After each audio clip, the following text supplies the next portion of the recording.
So, there's this new game coming out called The Wayward Realms that I felt obliged to talk about. I'm simply awestruck at the scope of the game, and I needed to talk about it. It seems like the type of game that you could play forever. You could just sell your Steam account, sell any consoles or physical games, get rid of any pets, quit your job, get rid of any other annoying distractions, and just sit and play the Wayward Realms in your basement for the rest of your life. I found out about it only recently, but the first announcement trailer was actually almost 3 years ago. That's crazy, and it's been on Kickstarter for a year at this point. I was a bit late to the party, but I'm pretty hyped for it. It's currently being created by two legendary individuals who are video game making veterans. Those two people are Ted Peterson and Julian LeFay. They both worked on The Elder Scrolls Arena, Daggerfall, and Morrowind, and Ted Peterson worked on Oblivion as well. They both had the biggest involvement with Daggerfall specifically. Ted Peterson was a lore creator, and he also wrote many of the books and dialogue in the games he was involved with. Julian LeFay, on the other hand, was a programmer for Bethesda. He was the lead programmer for The Elder Scrolls 1 Arena, and he was the project leader of The Elder Scrolls 2 Daggerfall. I bring up their backgrounds only so I can explain why I have some amount of confidence in the game being able to deliver on its promises. Of course, we learned that with Ubisoft and Bethesda themselves, that experience doesn't always result in a good game, but I'm really hoping that this one will be good. Experience is nice, but let's not forget that Todd Howard has over 20 years of it, and yet we still have NPCs that struggle to walk through doors. They are marketing the game as a spiritual successor of Daggerfall and describing it simply as a grand RPG. The idea is that it will try to be as big in scope as possible, just like Daggerfall once did,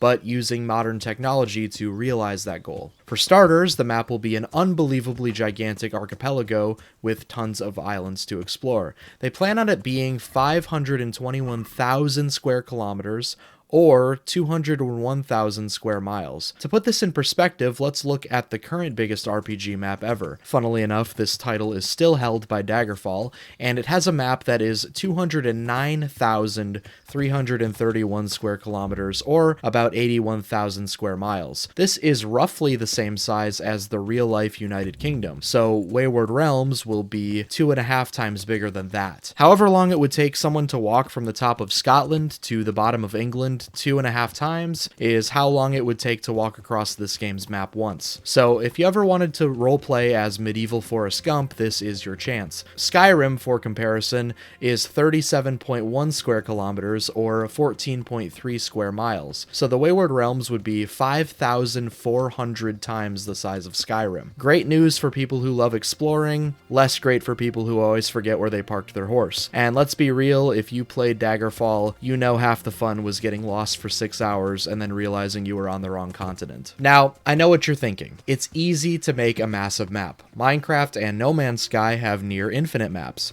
Why does map size matter? Because as anyone who has ever wandered around an empty, procedurally generated wasteland knows, a big world is only fun if there's actually something in it. Otherwise, it's just a very fancy walking simulator. Well, they want to make this a complete and full world just like any other RPG, and there are many ways that they are planning on tackling this, and I believe this will be the most difficult thing for them to deliver on. One of the ways they plan to do this is through something called the VGM, or Virtual Game Master. Just like a Dungeon Master in Dungeons & Dragons, this AI will control the game's world and player quests so that they are unique to each character you make. This means that there is no set main quest, and the whole thing will be handled by an AI game master. If this works well, it could be revolutionary. If it doesn't, it might just feel like getting your quest from ChatGPT. There will be quest lines for all of the many different factions across the world, and there will be world events that you'll be able to interact with if you choose. These will kind of act like the equivalent of main quests in other games. The factions in-game will interact with each other dynamically, and there will also be internal politics in each faction. All of these things will be handled by the VGM.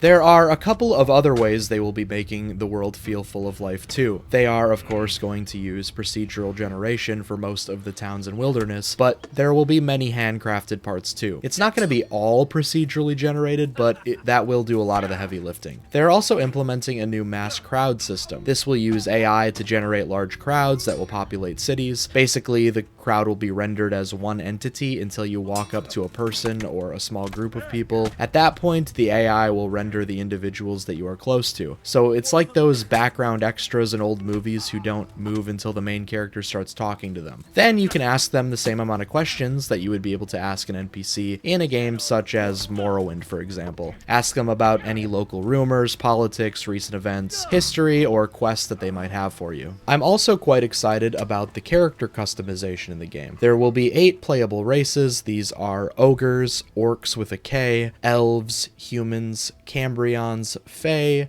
dwarves, and goblins. There will be a bunch of preset classes, but also complete freedom on how to level up and spec your character. So you can either min-max like a true power gamer, or create a completely useless abomination just for the fun of it. The choice is yours. The skill/leveling system will be similar to older Elder Scrolls games with 30 skills, which affect 8 different attributes. These will not be manually upgraded, however. These will grow depending on what actions your character takes, just like in Morrowind, how if you jump around a bunch, your acrobatics will level up. They plan on having an overabundance of weapons, armor, and spells, and they are actually going to have a spell creation system too, which is exciting. All this to say, there's going to be a lot of character customization. Let's just imagine for a second that everything works as intended. Every new experimental system is perfect, and the AI has no issues. Let's say that you're role-playing as a rogue that's kind of like a Robin Hood type of character. You make your way into a beautiful, sprawling town with a large crowd of people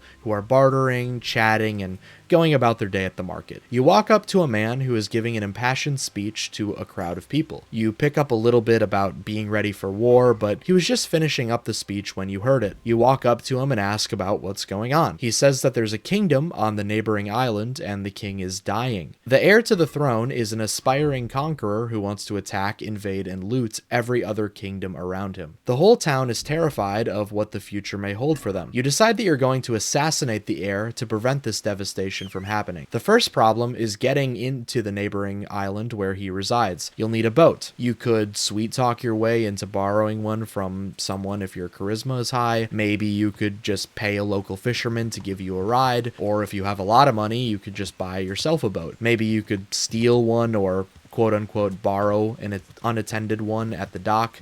After all, sometimes it's better to ask for forgiveness than permission. There are many different options. Maybe you'll succeed in killing the heir, or maybe you'll fail. Either way, it will have major implications on the future of the world. I am excited to see how this game will turn out. Daggerfall is a fun game, but it's also quite dated at this point. There isn't any other game that has tried to do, as they say, a grand RPG since Daggerfall, and I'm excited to see it finally happen again. With that said, there is a lot of experimentation going on here. Many things like the map size, the virtual game master, and the mass crowd system are new ideas that haven't really been done much, if at all, before. This means that some core aspects of the game have the potential to go completely wrong or just not work up to expectations. Kind of like how Oblivion's Radiant AI was supposed to make NPCs act more realistic, but instead made them steal bread, get caught by guards, and trigger full-blown town-wide death matches. I am rooting for this game, but I am also trying to hedge my expectations a bit because I understand that things can go wrong. But what do you think? Let me know in the comments. Will this be the next great RPG, or will it make Daggerfall's jank look polished by comparison? Are you excited for the game, or do you think it's gonna suck? I'm curious what other people are thinking about this one, and as always, thanks for watching.